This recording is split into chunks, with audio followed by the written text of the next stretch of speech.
Acceptance is a very active process. There's nothing passive about it. It's not passive resignation, but it's an active recognition that things are actually the way they are. Sometimes they're not the way we want them to be. So acceptance doesn't mean that we can't work to change the world or to change circumstances of one kind or another, but it means that unless we accept things as they are, we will try to force things to be as they are not, and that can create an enormous amount of difficulty.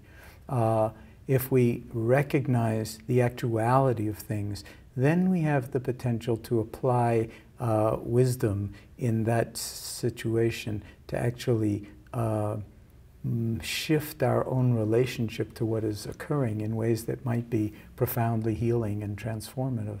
But without acceptance of one's situation, then it's very difficult to know where to stand, and without knowing where to stand, it's very difficult to take the first step. So some things are very hard to accept, like when you experience pain, for instance, and you don't, in your body, and you don't know what it's from. It's very, very difficult to accept it because first we want to know what it's coming from.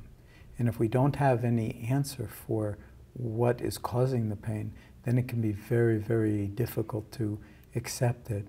But what we find working with chronic pain patients is that before you can actually work with pain and suffering, you need to actually put out the welcome mat for it and accept it as it is, because whatever has been done medically that could be done has been done, and you're still living with a certain degree of pain. What our people with chronic pain who come to our clinic experience is that there's a lot of different ways to actually work with pain, but the first step is to actually put out the welcome mat for it, which is very hard to do when you're suffering, but it's actually a gateway into freedom from suffering.